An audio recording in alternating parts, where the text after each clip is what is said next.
Good morning, good afternoon, good evening, wherever you are around the world. I am so excited to be here with you today, celebrating India's Republic Day. As you all know, our founder here in IIU is from India, Advocate Piyush Pandey. He created this amazing learning platform. During the pandemic, when everybody was locked in, he decided that knowledge should be up, that we should share with one another at that particular moment when we were not communicating, when we were not having any type of contact. He used technology to bring us all together, but not just to hang out, but to actually share knowledge. A lot of us are mentors, educators, professors, coaches. So much knowledge, so much experience, and we were all cooped up in our home. So this is how IIU was born. Since then, we are the largest educational online platform in the world. 195 countries have IIU charted. So we have 195 amazing country directors.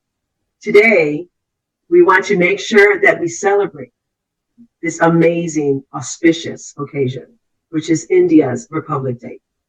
It is very, very important because today we show the world how to live in peace, a country, a nation that has been the example of peaceful living. When chaos is erupting all over the world, we look to India and we see strength, we see innovation, but we see happiness, we see faith, we see spirituality. How do all of this commiserate at the same time? How does it all commingle? Well, you need to speak to Indians to know how that works. So today with me, we're going to have a different thing. It's called a fireside chat. And although we don't have any fire, we're not by a fireplace, we are in an intimate setting. It's just the three of us. I have two amazing guests here today. Women that I truly admire. One that I've known probably for 3 or 4 years and that I've been working with hand in hand because she's an amazing pillar here in IIU. The other I just met this past September, but I was so impressed by her openness, by her willingness to share what she knows, what she does, and most importantly, her willingness to want to be part of our community. So I am very, very excited to welcome today Dr. Krupa Mehta. Thank you so much. What should I say? Mehta? Sure. Yes? Okay, yes. Wonderful. And as you all know, we love her, Dr. Rivera. So welcome both of you. My name is Dr. Virginia Rivera. I'm the IIU's Global Affairs Director.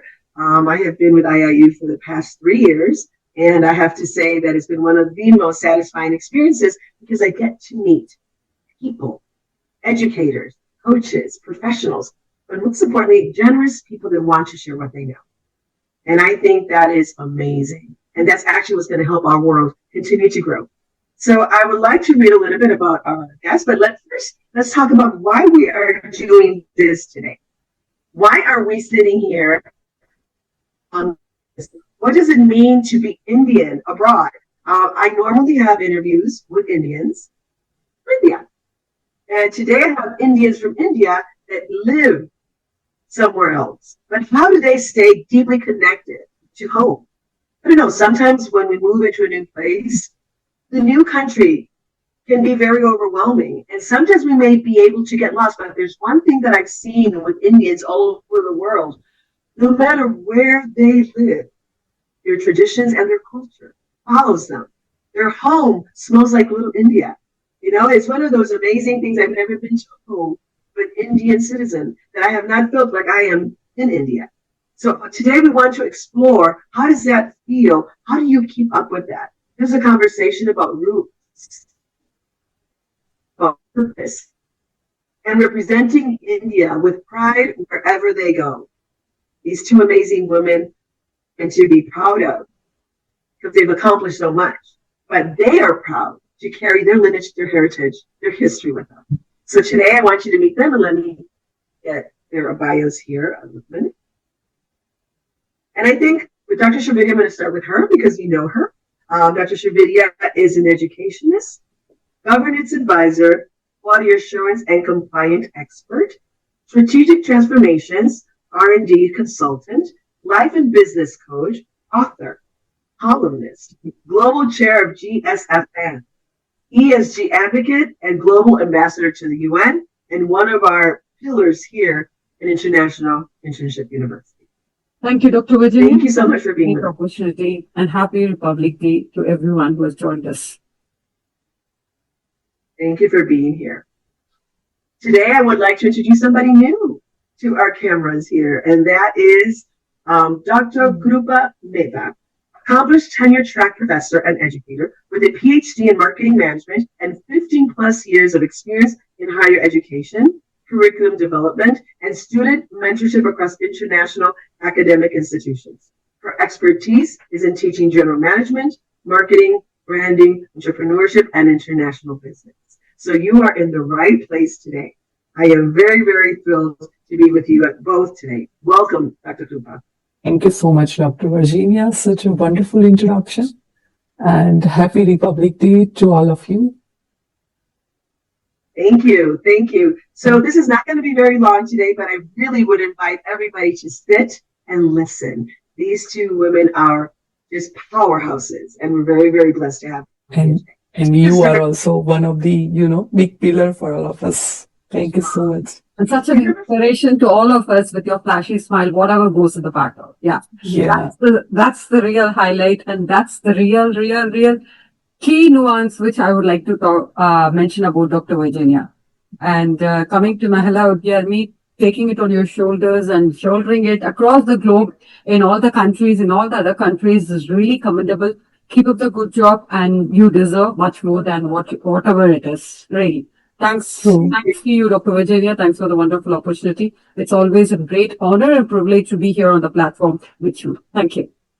I am so excited. Thank you. Those were beautiful words. Thank you so much. Yeah. I'm sorry, Dr. Cooper, you were going to say something? No, thank you so much. I said. Okay, thank you. Nanyaba.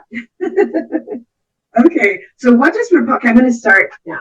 What does Republic Day personally mean to you while living abroad? I will start with Dr. Shavidia.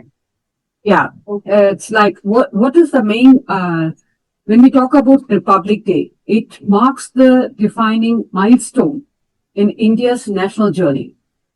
Okay? It marks the day of the Constitution of India that came into force, that exactly on 26 January 1950, that is 1947, India became independent. And then from 3 years from now, it's exactly from 1950, this day came into being, formally establishing our country as a sovereign democratic republic. So we are definitely bound to celebrate it. And when it comes to celebrating India, being in India offshores, what does it mean? Is that exactly it highlights on cultural integration required for professionals like us, like me from India, like you from US, establishing themselves with the international workforce, thus maintaining the traditional and not forgetting the traditional principles and the cultural heritage that we carry through, while definitely pursuing on the professional success in the globalized environment.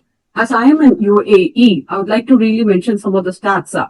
You know something, like nearly 88 to 90% of UAE population are expats, right? It's about 8.8 to 10 million people or expats who are living in UAE. And in that, the largest demographic belongs to Indian population.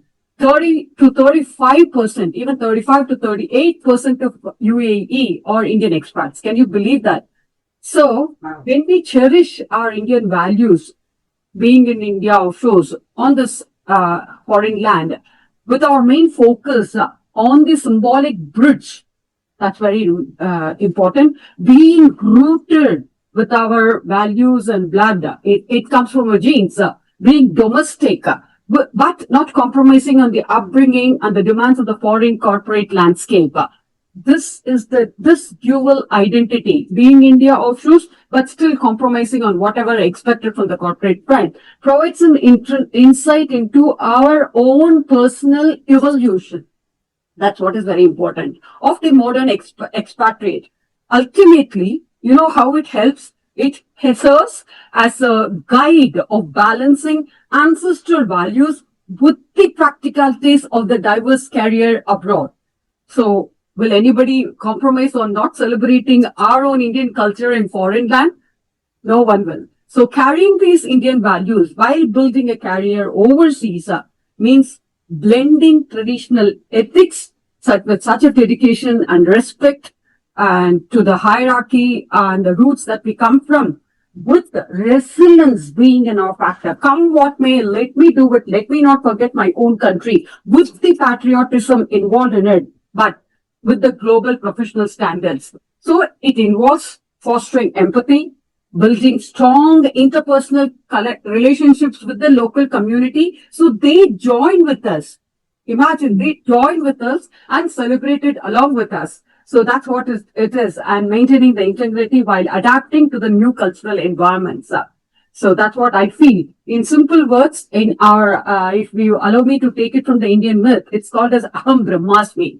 That is exactly what you become, what you think. Exactly. So if you feel that we can celebrate it in the foreign land, in the Indian diaspora and the culture in a foreign land, yes, we can do that. And this is actually the beautiful concept of which is being conveyed in Sanskrit. That is carrying Indian values while developing a career overseas. That is with the ultimate form of rootedness, which is empowered with authentic leadership, with the focus on service, and I would say it is like in other words, it is called as universal congeniality and responsibility of bridging the internal and external sources, connecting it to the heritage. So we Indians who live abroad has been blessed with such a wonderful opportunity of talking about India, taking India forward to the global standards. We are so very fortunate about it. And that's what I feel like celebrating this 26th January of Republic Day, Indian Republic Day in foreign lands. Definitely it means so much. Thank you. Thank you, Dr. Virginia. Thank you. I was going to ask you, you said there was a term. What is the term that you just mentioned? Matsby. Matsby? I'll send you in the chat box. Yes, I would like to know what that is. Thank you. I'm trying to learn Hindi, so you all know, but it's very difficult. That's a very beautiful phrase. Okay, well, wonderful. Send it to me. Dr. Krupa, I want to ask you this thing. Dr. Shavidya is in Dubai right now, right? You're in Dubai? And Dr. Krupa is in the United States. From your perspective, how have you personally lived this Republic Day, not being home, and being away? Yeah, it's like Dr. Shividya told us like very clear definition. So as per my thought, like we can see cross-culture interaction as a part of Republic Day, because it's all about our constitution. We have celebrated and everything is there, especially for India. But it's all about always we need to respect the cross-culture, along with diversification of the even thought process as well. Because as a professor, I have seen like so many different people, we are working together. We are enjoying food together with a different culture, different state across the India, but still we are celebrating each other, like each and every festivals, each and every food celebration and everything. So that is what like real charm and real beauty of Republic Day, which we need to celebrate and we are celebrating right now. So it's like all credit goes to you. Because of you, I can like thought differently as a part of this Republic Day, because it's all about diversification, equality, cross-culture celebration, respect towards the different thought. Because I can see as a part of HR activities within an organization, people can feel even though different culture, different people, different mindset can bring the real innovation. So that is what the real beauty of India, to celebrate this Republic Day. So happy Republic Day to all of you. And really, not to miss the mention, Dr. Virginia, it gives so much of pride for us to see our Indian flag being flagged up in a foreign land. That's true. Amazing. That really gives goosebumps. That particular moment really gives goosebumps to any expat who is living in the foreign land. Definitely. That's a moment. I agree. I agree with you 100% because I come from a tiny little island, Puerto Rico, and whenever I see our flag anywhere, I celebrate. So definitely, I totally understand. Okay, so now let's talk a little bit about identity and culture. And my question to you now is, how have these Indian values, and I know Indian values, I don't want to say that they're conservative, that's the wrong word, but they're definitely very instilled in who you are as a country and as a nation. How have these Indian values shaped your professional journey overseas? Knowing that probably India is one of the top countries where scouts, and headhunters go to get their professionals, right? So India is harvesting so much technology, so much new medicine, just really great professionals to go abroad. So how do you think these Indian values have shaped that? And I'll start with Dr. Krupa now. Okay, thank you. For Indian value brings in different country, it's like our culture to respect each and everyone, respect each and every thought, even the food, language, then attire, we can say, professional behavior. So we are like really accept each other, whatever they are, whatever they can feel, even though emotions as well, because in India, the emotions and attachment and family bonding, it's like totally different. But while coming in different country, it's like attachment is there, and still I can believe like it's strong attachment, because now every day, every weekend, we are meeting with different family members and we are doing get together, we are exchange that lunch and dinner and thought process.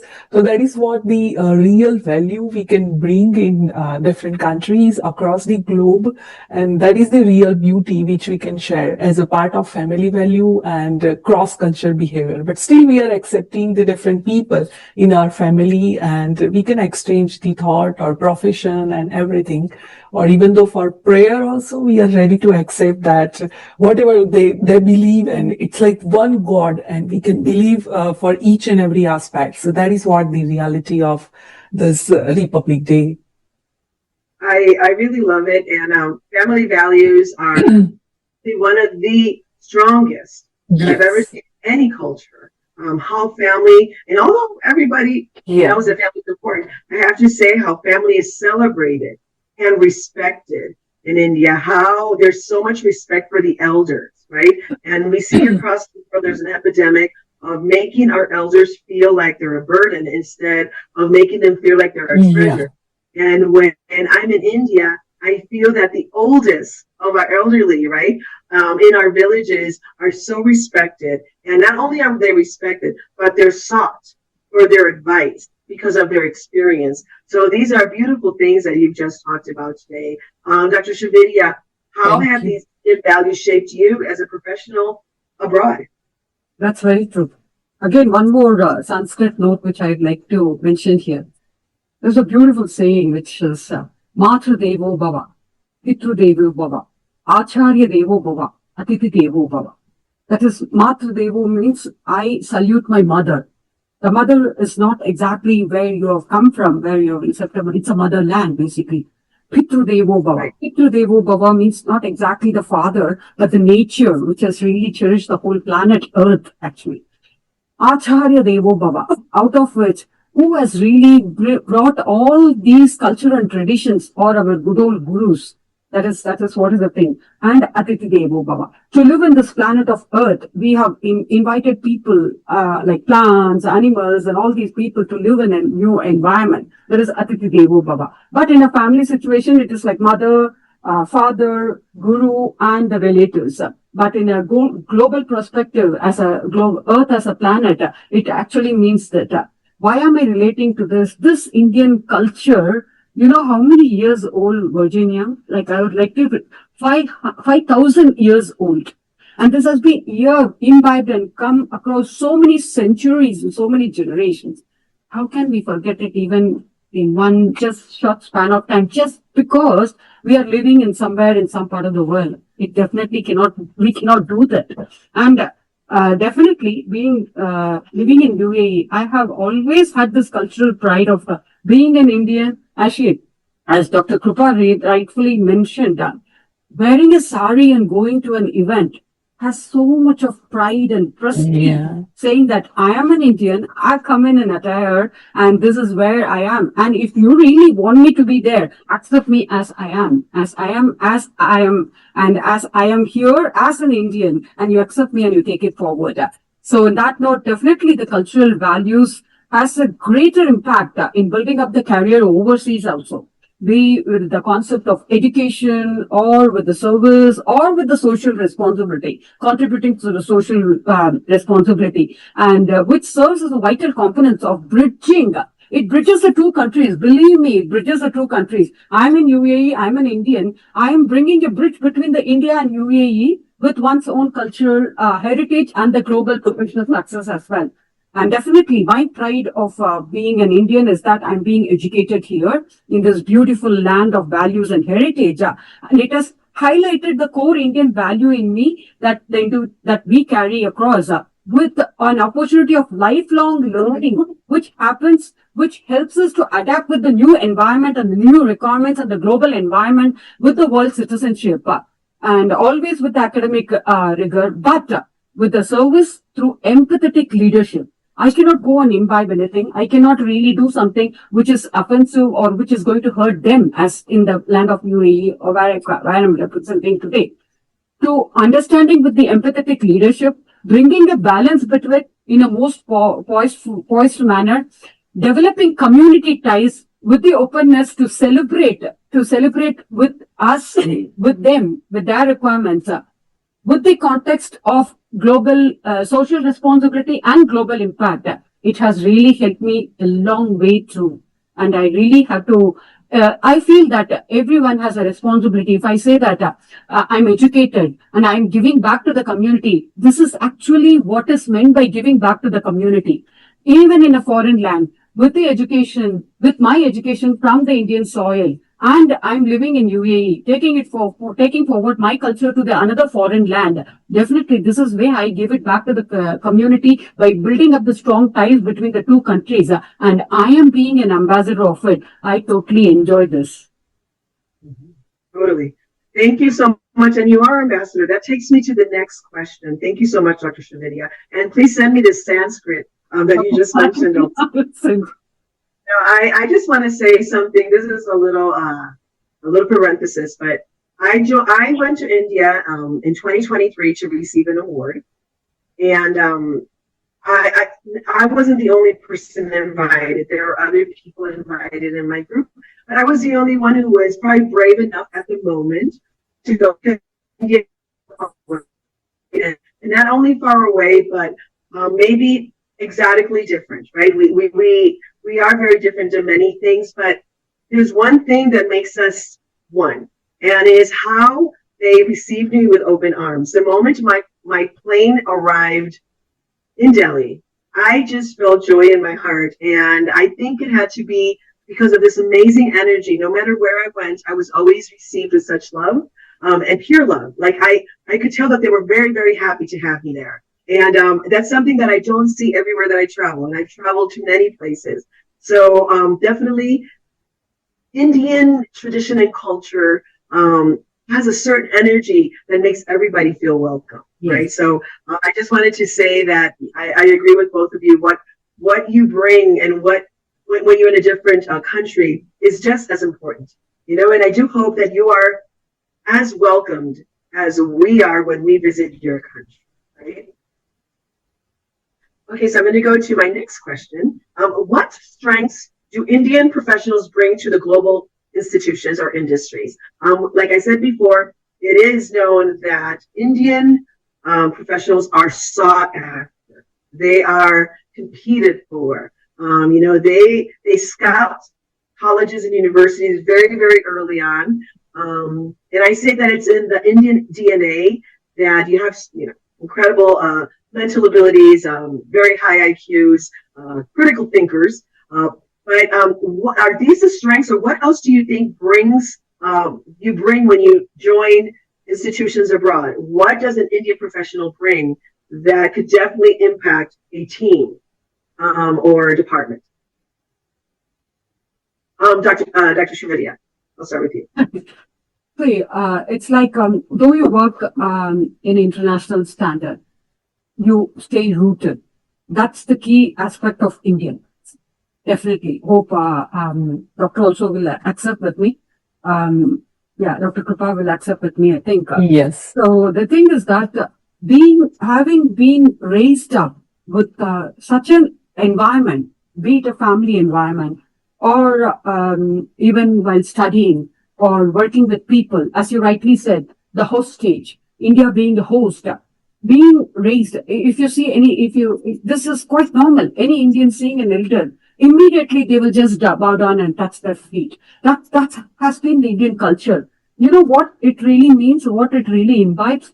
They become so not submissive, not compromising on that. They do it in foreign land. That means they are rooted and they know exactly what they are supposed to do and they don't compromise. As I said before, this is me. This is what my mom has taught me. This is what my country has taught me, and accept me as I am. That means how resilient they are, not compromising on other things.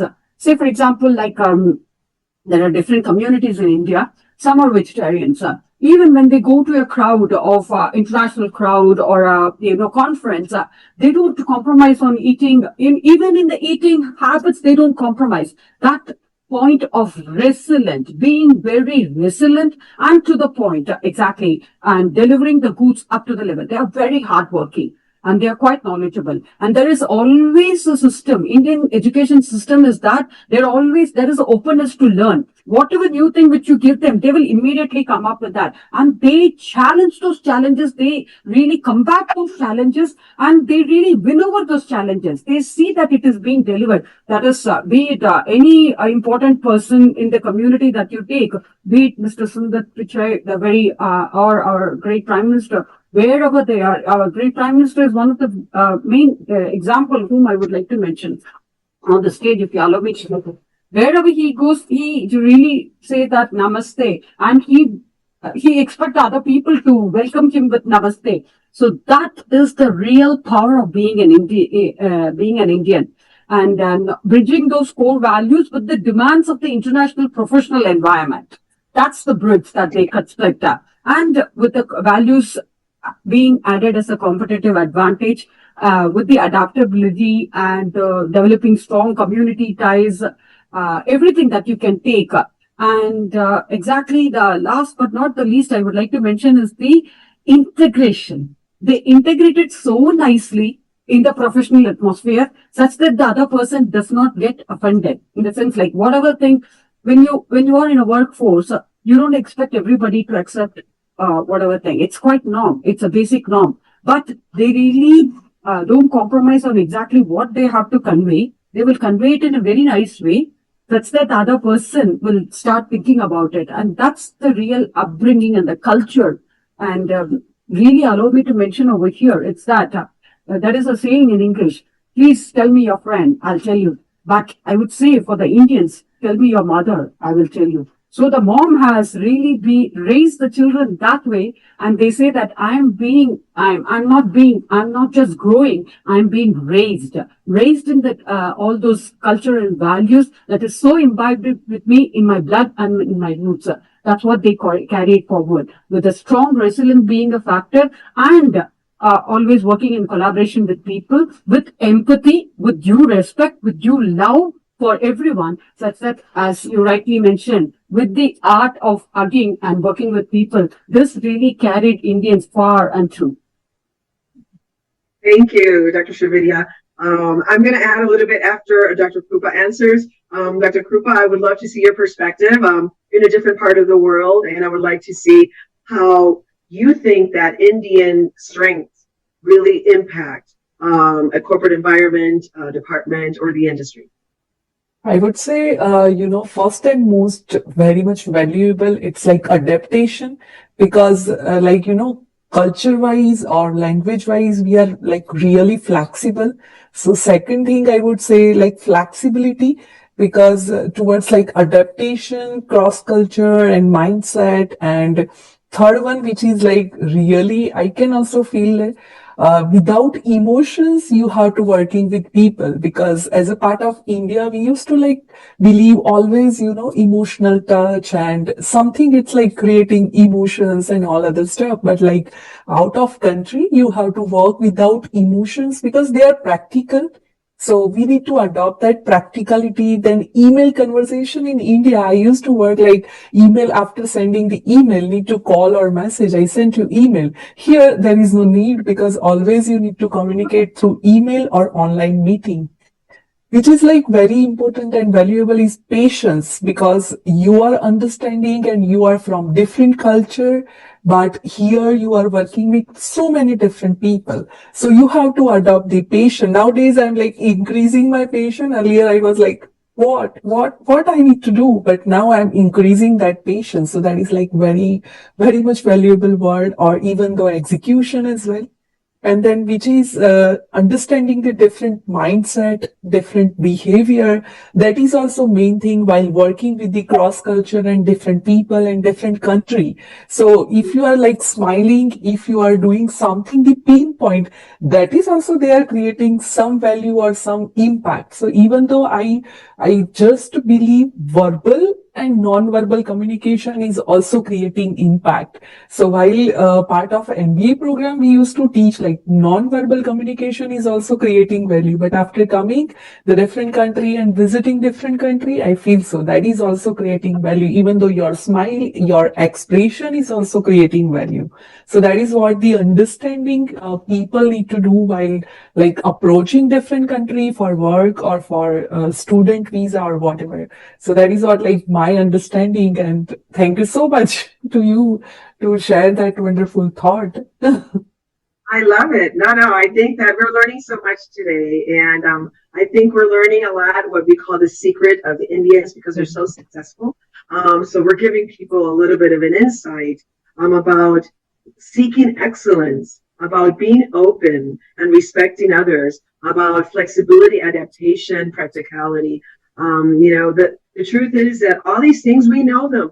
I don't think it's practice. Many times when we join a corporate environment, we don't feel welcome, but I really have to say that the mindset that the Indian professional brings does not allow that barrier affects them. And the contrary, I think they become nicer, more open, definitely resilient, like Dr. Shrividya said. And it's very admirable because I have seen in many situations how, I don't want to say other cultures, but are more guarded, and they protect more their own, and it is hard to bypass that wall. I have to say that right now my country is going through a rebirth and a renaissance, right? And we're facing some real truths, some very painful realities, but that I think they need to happen so we can actually come out better and stronger at the end. I'm an optimist, so I'm hoping that here in the U.S. things do work out for the best. But the truth is that we are all the same, but we all bring different gifts, right? We all bring different things to the table, and they should all be respected. And I do hope that following Indian culture, we learn something about living in peace and respecting others. So I have to say, in my experience, it's been a before and after being in India and living in India and sharing business and food. And Shrividya spoke about food. How when I was a little girl, I was probably 7, and I lived in Puerto Rico. The only Indian family in Puerto Rico was an engineer who came to work at a pharmaceutical company, and he brought his 2 daughters, his wife, and his mother. And I remember every day the mothers coming in their beautiful saris, smelling of this amazing scent that I did not know what it was at the time, but I knew that it was beautiful, and it's jasmine, but I didn't know. And I guess it was in their hair, and they had their colorful, beautiful saris. But the most amazing and pretty hypnotic thing was that they would bring these little boxes of lunch So they would share with the girls lunch every day. So mom and grandmother came every day to eat lunch with the girls, but they always brought snacks for the rest. So I have to say that I learned early on with Disha and Kumari, which were my friends at the time, what it was to be Indian. And to me at that moment was what beautiful women, incredible sense, amazing food, but most importantly, hospitality, even if they were in another country.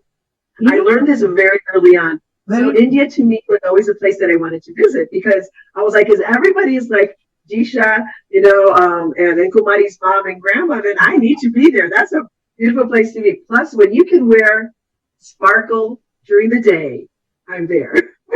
If you can wear sparkle during the day, I want to go there because they're just beautiful, So I have to say that that's my early recollection of being 7 and being exposed to Indian culture in Puerto Rico, which they were the only Indian family at the time.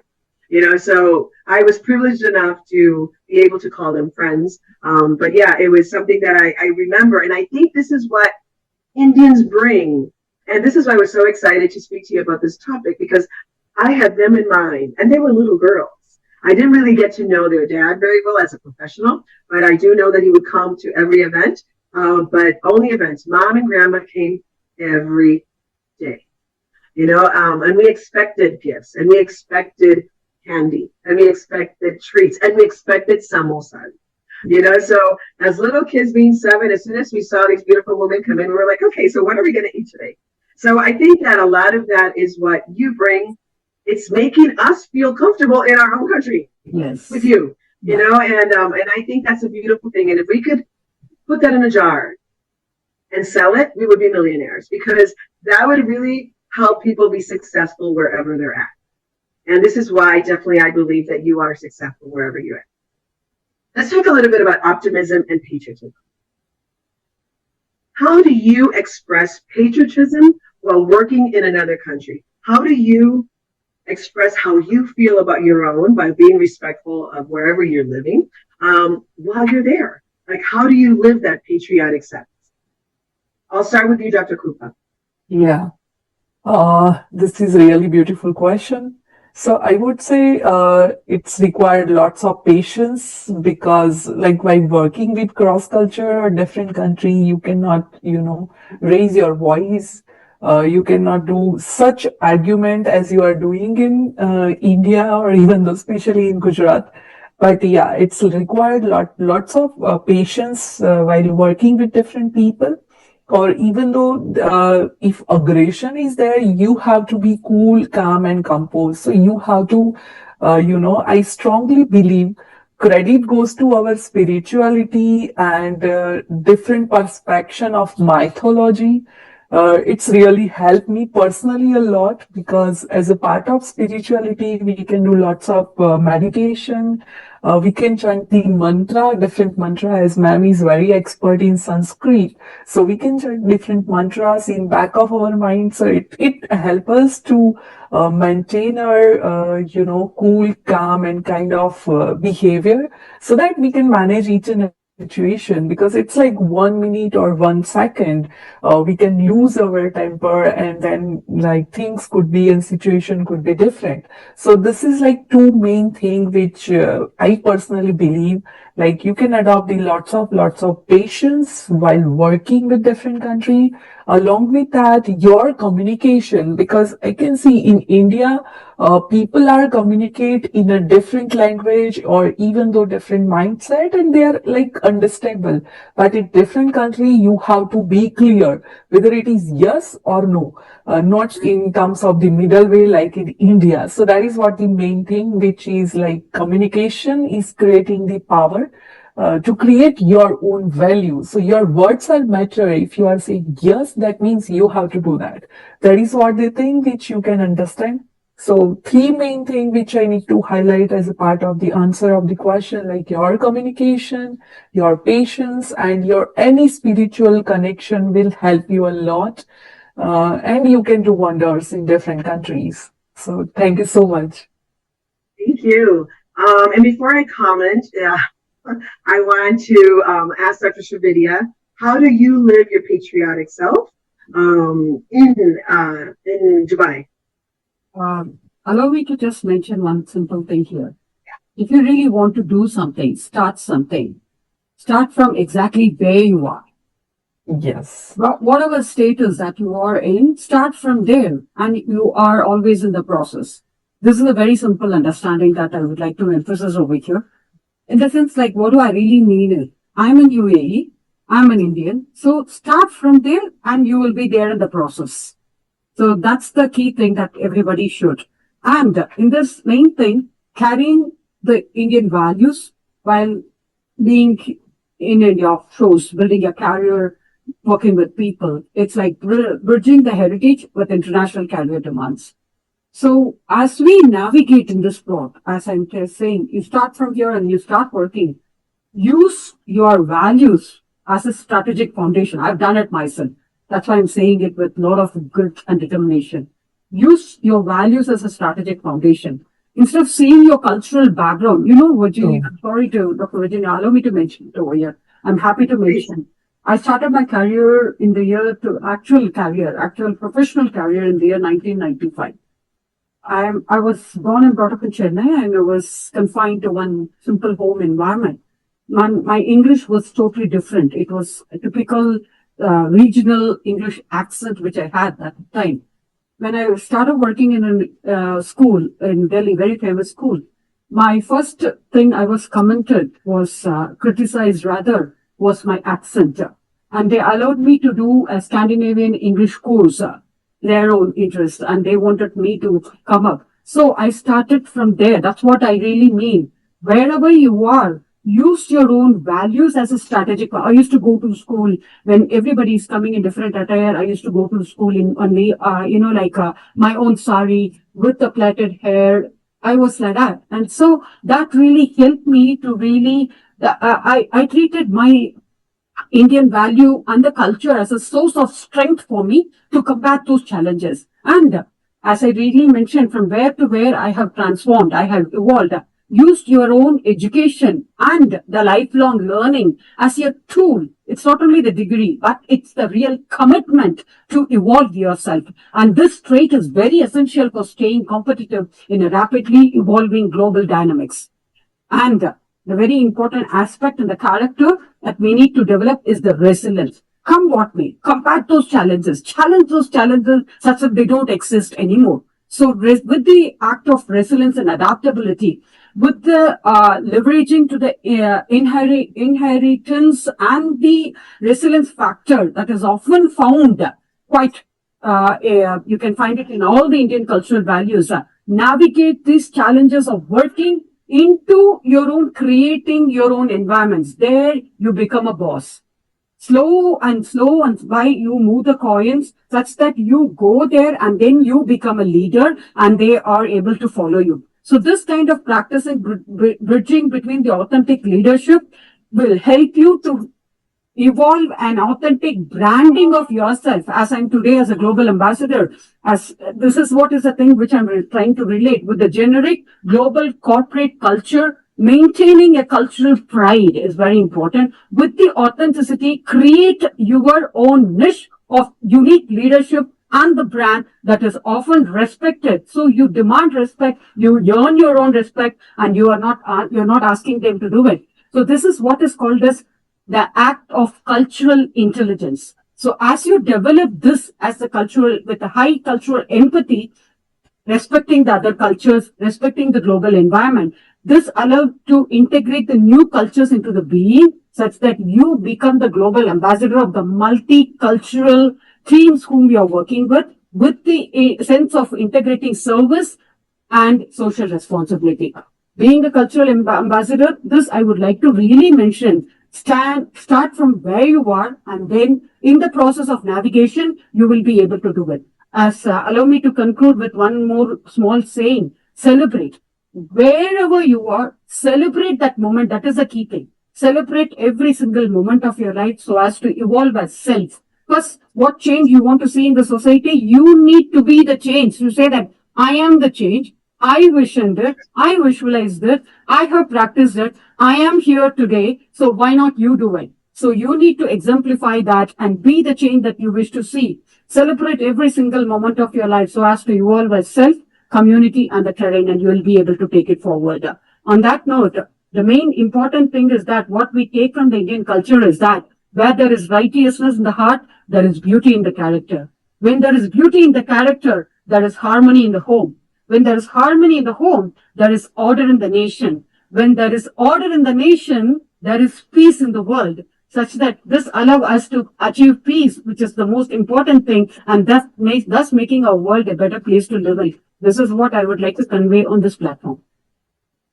I love it. Thank you so much, Dr. Shavidya and Dr. Krupa, for both of your answers. Dr. Krupa, you talked about spirituality and how that grounded you, especially when you go to a place and you are different because you come from a different place. But how do you get integrated? How do you continue to be who you are and not become somebody else? And it's really hanging on to that spirituality, what you know deep in your soul, that you are worthy, that your values and your traditions are worthy to share. And Dr. Shavidya, I totally agree with you. There is a cultural empathy. There is cultural intelligence. And whenever we travel, we need to think of ourselves as cultural ambassadors. We have to show the best of what our culture is and be responsible with it. You said something that's really beautiful.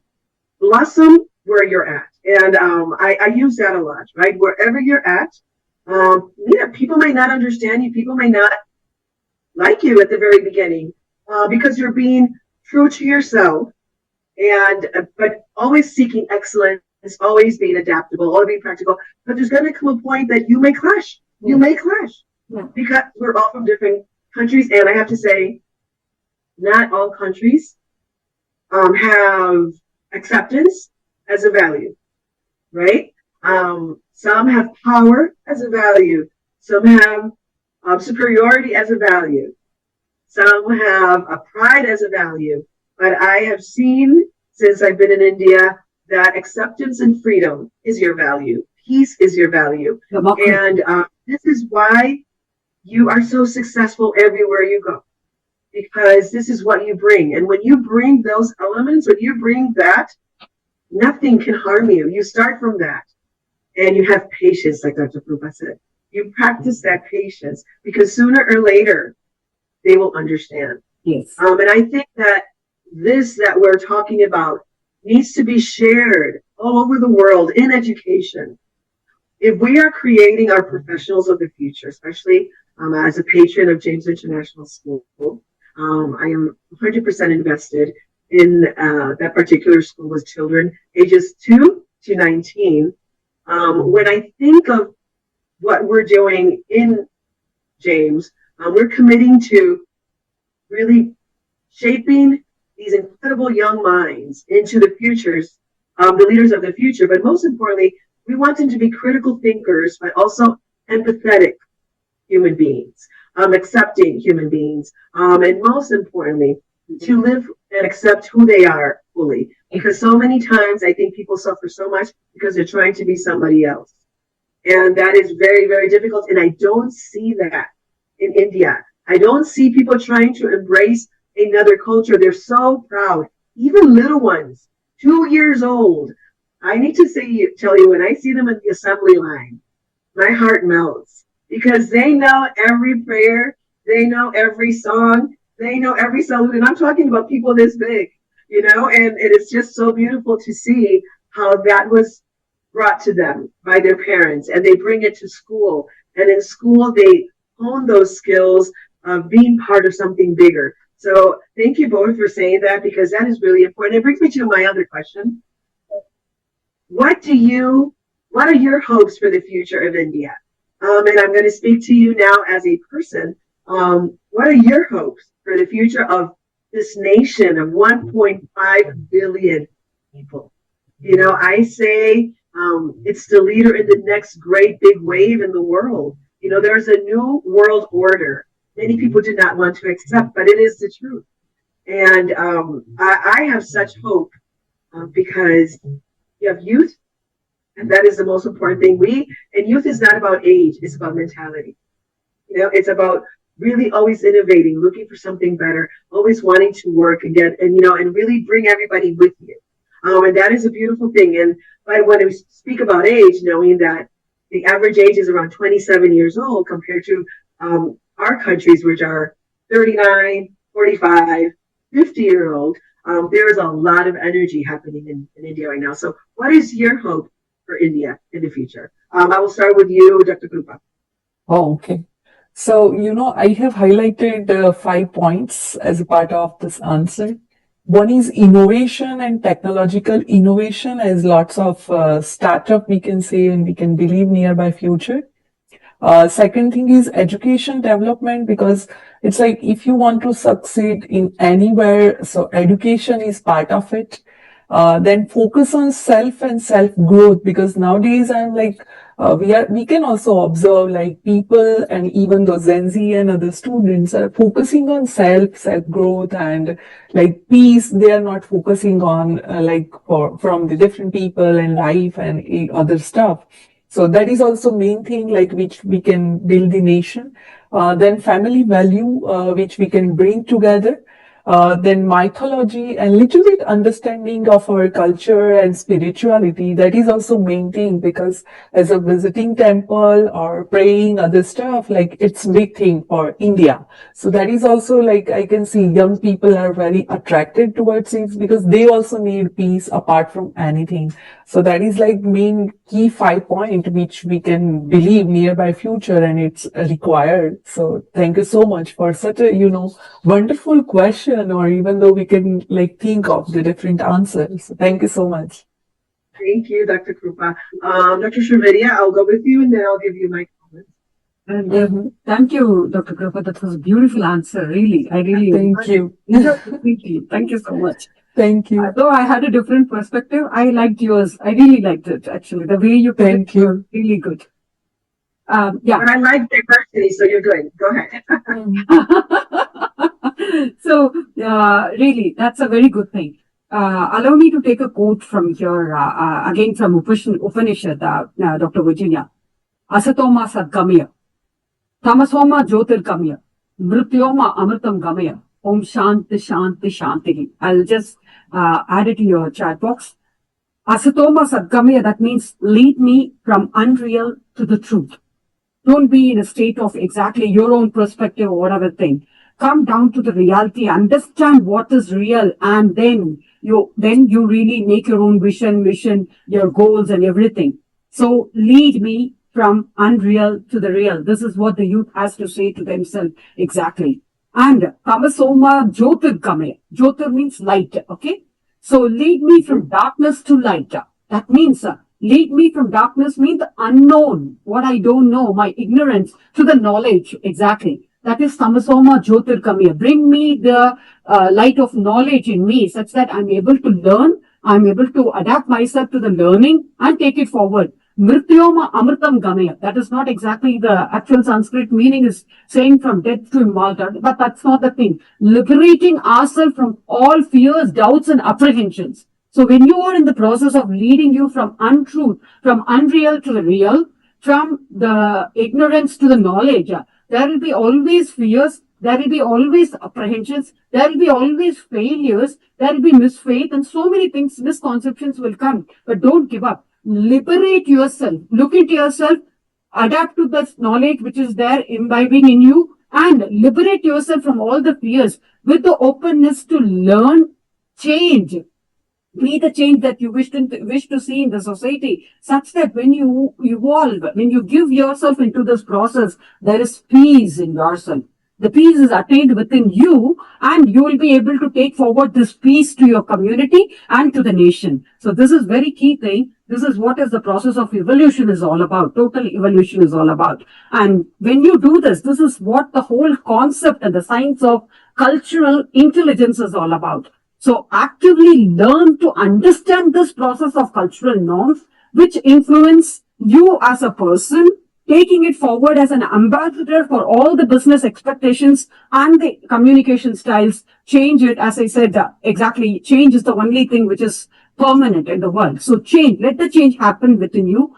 allow you to be just giving yourself in this process of change that you are inspiring, that you are taking it forward. Integrate local pride of your own culture, but use it as a bridge to make organizations to collaborate with people, feel authentic, being an ambassador of this truth, such that you are able to balance between these two different communities very well, with establishing the local values, respecting the local norms. As I'm in UAE, my first core principle is to respect their local norms in terms of cultural tradition and everything, but imbibing, inculcating, accepting the diverse culture which is being there, valuing it, respecting it, and adapting a dogmatic leadership style which is required in terms of exactly what is this act of cultural sensitivity, which if youth is going to take it forward, they will be the ambassadors for this change and they will be able to take it forward to the global scenario.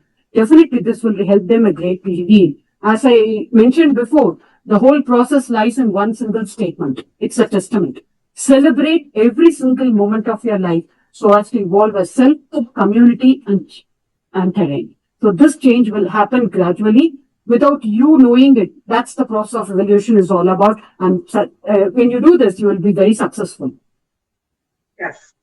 Thank you. Thank you to both of you. Amazing answers about the future, what your hopes for the future of India is. They're very different, like you said, and I love because they bring so much diversity to our conversation.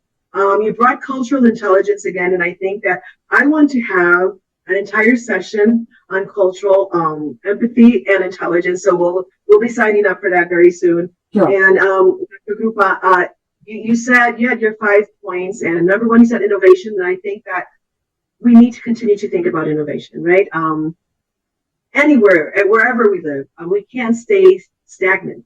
Things have to move forward. And I think that so many people are so afraid right now. What's happening in our country, the United States of America, is that we are not embracing change.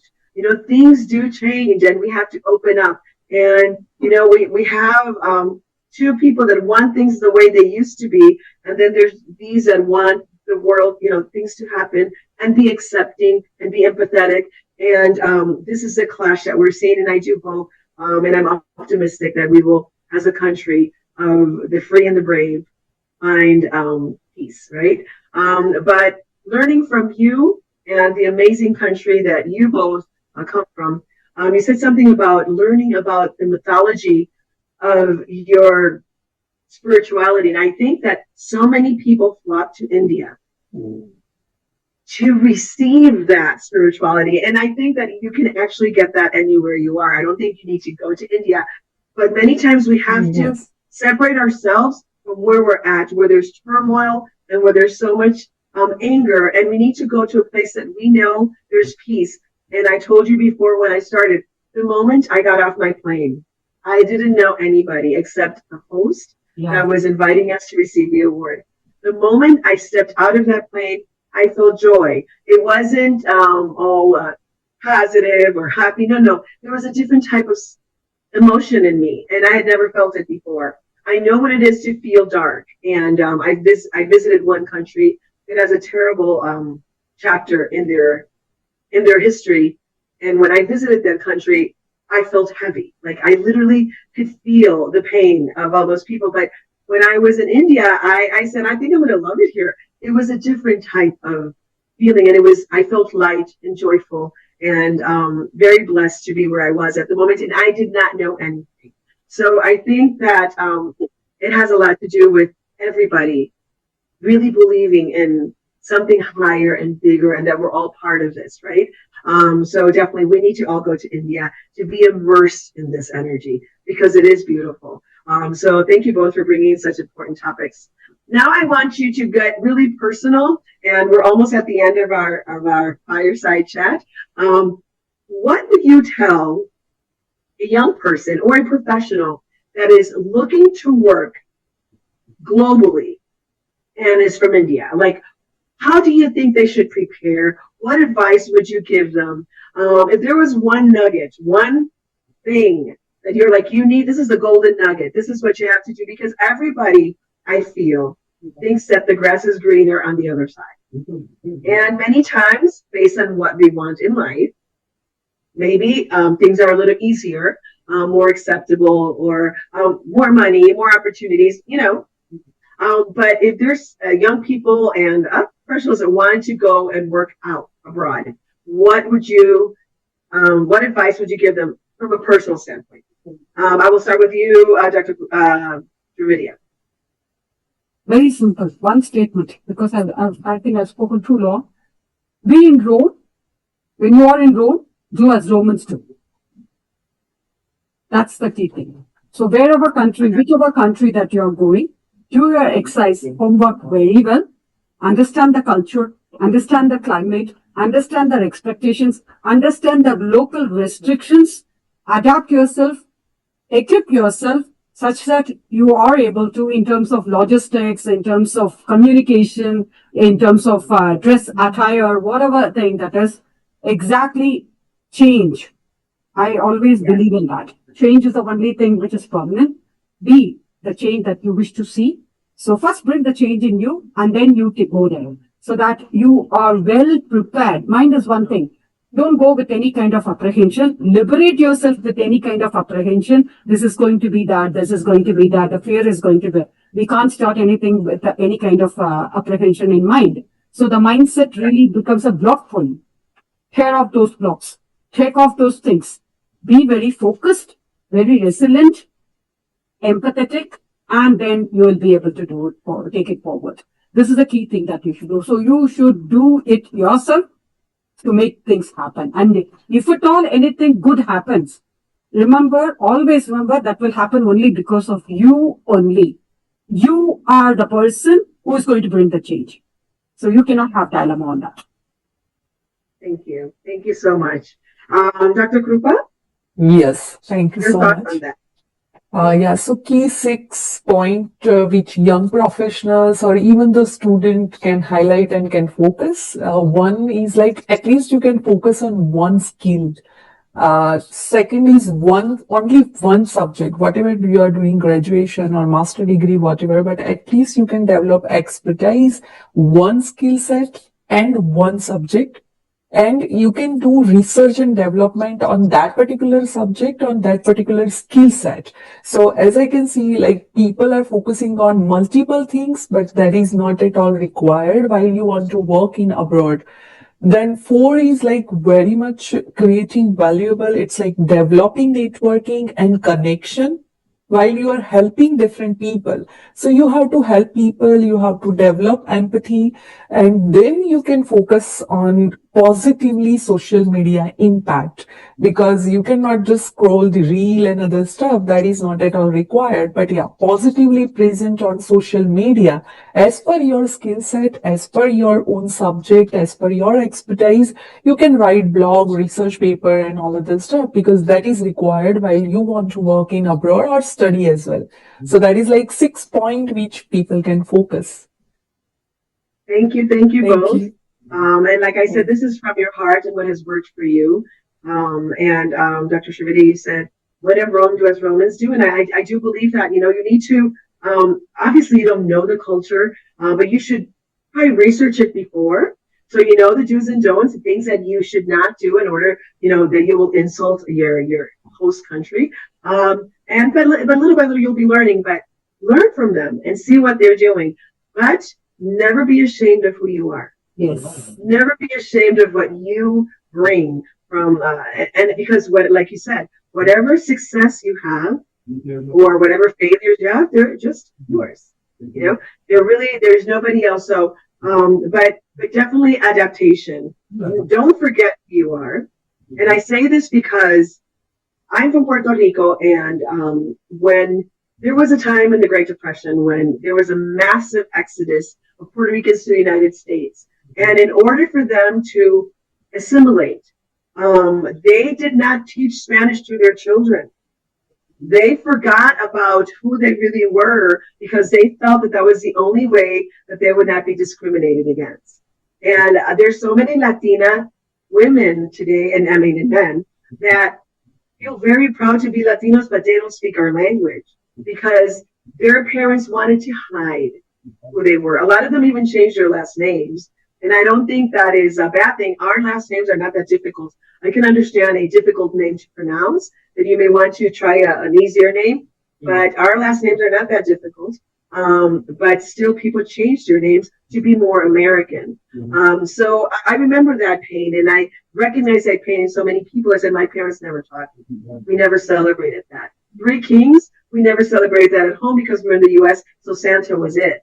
So definitely never forget who you are and what you're from, because that is your foundation.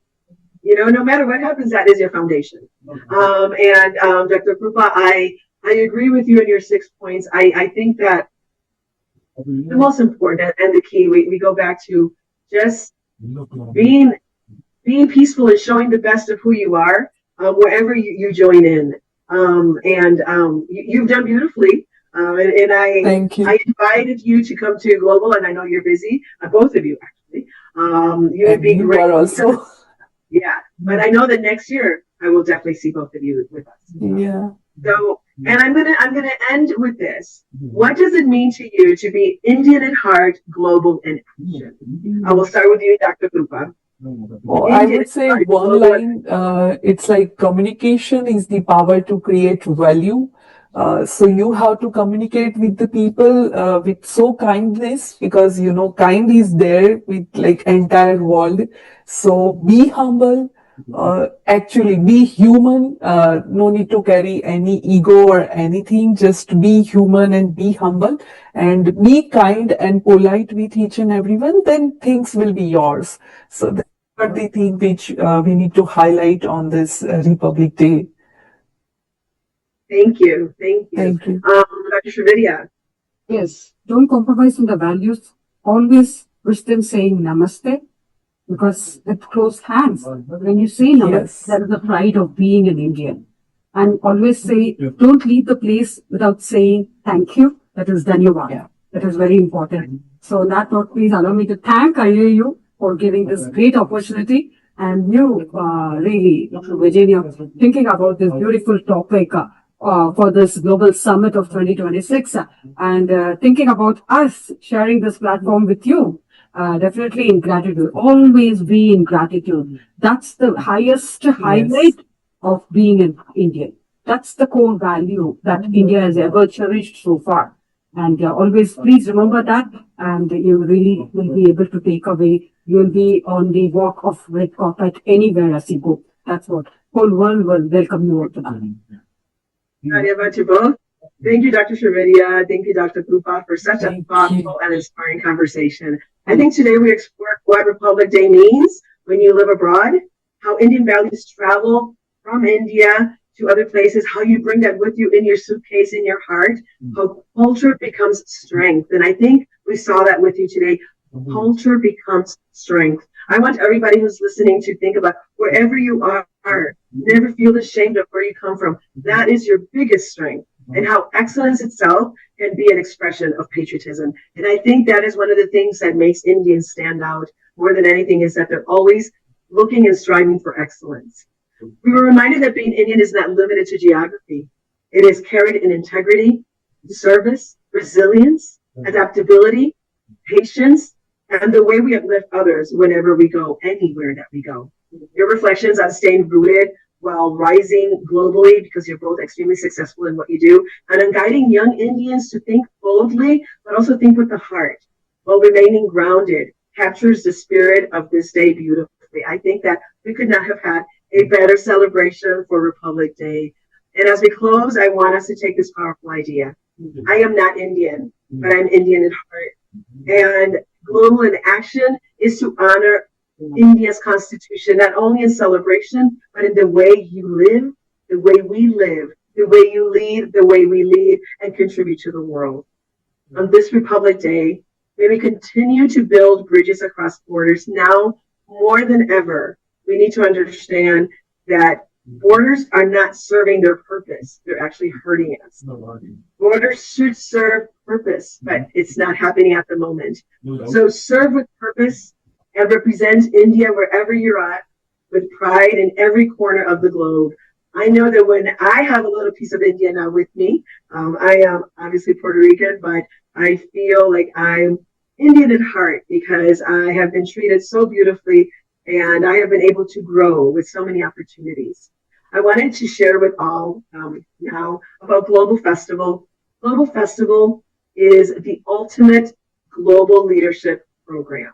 It's a 7-day leadership trail, 5 iconic cities, 4 speaking engagements that we have where every single one of our leaders participates. We have 4 international awards given from different cities to our awardees, but most importantly, the opportunity to really see and meet and talk and enjoy what India is.